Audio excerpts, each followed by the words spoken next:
আজি আমি য'ত আমাৰ যোগদানৰ কাৰ্যসূচী হৈছে তাৰ নাতি দূৰতে যোৱাকালি মুখ্যমন্ত্ৰী আহিছিলে। আমি এখন সংবাদ মেলত অসমৰ সাম্প্ৰতিক পৰিৱেশ আৰু পৰিস্থিতি সম্পৰ্কত আমি এখন সংবাদ মেল আয়োজন কৰিছিলোঁ। তাত মুখ্যমন্ত্ৰীক কৈছিলোঁ যে মুখ্যমন্ত্ৰীয়ে যিবোৰ পূৰ্ব প্ৰতিশ্ৰুতি আছিল একো পালন কৰিব পৰা নাই। তাৰ বিপৰীতে বিদেশী নাগৰিকসকলৰ ওচৰত আঁঠু লৈছে, আত্মসমৰ্পণ কৰিছে।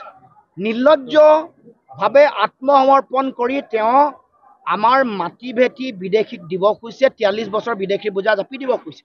তাৰ প্ৰতিক্ৰিয়া প্ৰকাশ কৰি মুখ্যমন্ত্ৰীয়ে কৈছে যে মই হেনো কংগ্ৰেছৰ ওচৰত আত্মসমৰ্পণ কৰিছোঁ। মুখ্যমন্ত্ৰীক আজি এই স্থলীৰ পৰা য'ত সভা পাতিছোঁ তাৰ পৰা ক'ব খুজিছোঁ যে লুৰিণজ্যোতি গগৈৰ অভিধানত আত্মসমৰ্পণ শব্দটো নাই।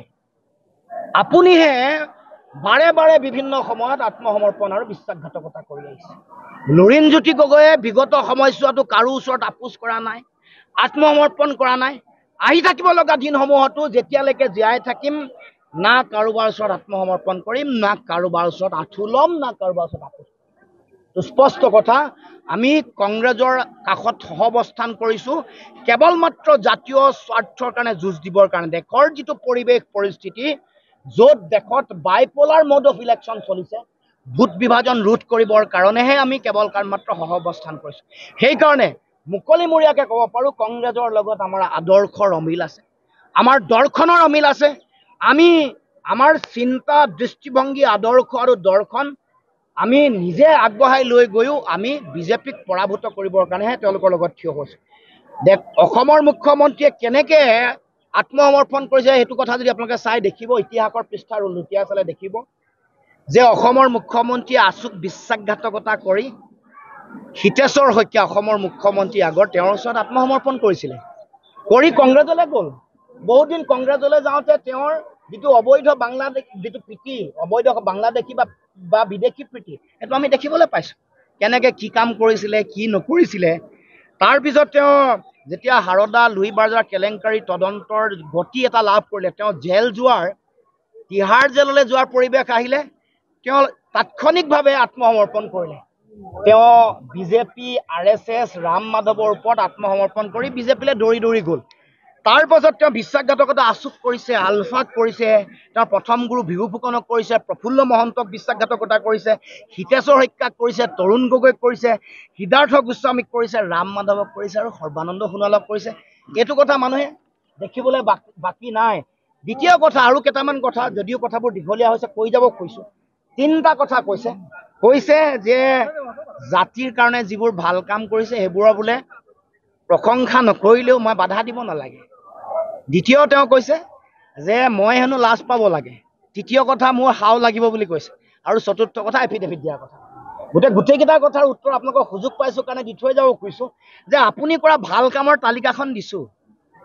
মুখ্যমন্ত্ৰী ডাঙৰীয়া, আপুনি এনেকুৱা কিছুমান কাম কৰিছে, এতিয়া খিলঞ্জীয়া মানুহৰ 49,000 বিঘা মাটি আপুনি আম্বানী, আদানী, ৰামদেৱ, SR গ্ৰুপক দি দিবলৈ ওলাইছে। 49,000 বিঘা মাটি, ইয়াত কোকৰাঝাৰ পৰ্বতজোৰা হওক, ডিমা হাছাও হওক, কাৰ্বি আংলং হওক, বৰদুৱাৰ হওক, গোলাঘাট মেৰাপানী হওক, এইবোৰত আপুনি মাটি ভেটি দিবলৈ ওলাইছে। আপোনাৰ দিনত 8,066খন বিদ্যালয় মৃত্যু হৈছে। আপোনাৰ দিনত আটাইতকৈ জন্ম হৈয়ে মানে মৃত্যুমুখত পৰা সন্তানৰ যিটো হাৰ, সেইটো ভাৰতবৰ্ষৰ সকলো ৰাজ্যৰ ভিতৰত আটাইতকৈ বেছি, এভাৰেজ হাৰতকৈ বেছি।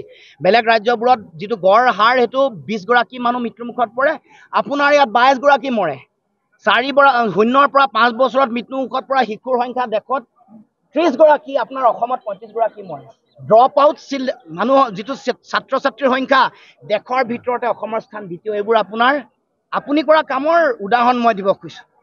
গতিকে এয়া আপোনাৰ ভাল কামৰ উদাহৰণ। আপোনাৰ দিনত 27খন টোল গেট অসমত গঢ়িব খুজিছে, 9খন আছে আৰু 18খন বনাই আছে। Smart meter 64 lakh smart meter আম্বানীৰ হাতত অৰ্পণ কৰিছে, 64 লাখ পৰিয়াল। তাৰ লগে লগে 55 বছৰৰ কাৰণে বিমানবন্দৰ আদানীৰ হাতত আপুনি দি দিলে। তাৰ লগে লগে আপোনাৰ দিনত 31 লাখলৈ নিবনুৱা বৃদ্ধি হ'ল। আপোনাৰ দিনত ধাৰ 1,74,000লৈ বৃদ্ধি হৈছে। যোৱা এই বছৰটোৱে অলপ দিনৰ আগলৈকে 12,455 হাজাৰ কোটি টকা 12,455 কোটি টকা আপুনি ধাৰ ইতিমধ্যে লৈছে। এয়াই হ'ল আপুনি জাতিৰ কাৰণে কৰা কাম। তেওঁ কৈছে যে প্ৰথম চুক্তিৰ পিছত বিদেশী উচ্ছেদ কৰা বা কেইটা তেওঁই একমাত্ৰ ব্যক্তি, গতিকে এই ক্ষেত্ৰত কি ক'ব? একমাত্ৰ মুখ্যমন্ত্ৰী বিদেশী ইয়াত এইবাৰ নিৰ্বাচন খেলিব বুলি কৈছে, এই ক্ষেত্ৰত আপোনালোকে কি প্ৰতিক্ৰিয়া দিব? চাওক, প্ৰথম কথা হ'ল যে মুখ্যমন্ত্ৰীৰ মূল লক্ষ্য তেওঁলোকে UPPLকতো এতিয়া তেওঁলোকে নিষেধ কৰিবলৈ উঠি পৰি লাগিছে। সেইকাৰণে প্ৰমোদ বড়োক তেওঁলোকে নিষেধ কৰিবৰ কাৰণে ষড়যন্ত্ৰ, পৰ্বতজোৰাত সেইকাৰণে মাটি দিবলৈ ওলাইছে। আৰু তেওঁ আহি কি বুলি কৈছে, ইয়াত VCDC নাচাকে বোলে, VCDCবোৰ হেনো বৰালি মাছ। মই কৈছোঁ মেইন তিমি মাছ দিছপুৰত বহি আছে মুখ্যমন্ত্ৰীৰ ঘৰত, যি তিমি মাছে গোটেই বৰালি মাছবোৰ খাই শেষে কৰিছে। তিমি মাছ দিছপুৰত বহি থকা নাই জানো?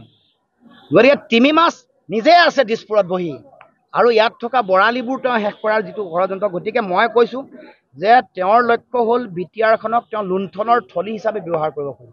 মই BPFকো মই কৈছোঁ যে আপোনালোকে তেওঁৰ মিঠা কথাত ভুল নাযাব, ভিতৰি গোপন প্ৰেম কৰিব খুজিব। এই প্ৰেমত ব্যাপক বিশ্বাসঘাতকতা আৰু প্ৰতাৰণা আছে। মুখ্যমন্ত্ৰী এনেকৈ বহুতক এনেকৈ নিজৰ জালত পেলাইছে আৰু বদনামী কৰিছে, আৰু তেওঁলোকক তেনেকৈ নিজৰ লুণ্ঠনৰ হাতিয়াৰ হিচাপে ব্যৱহাৰ কৰিবলৈ চেষ্টা কৰিছে।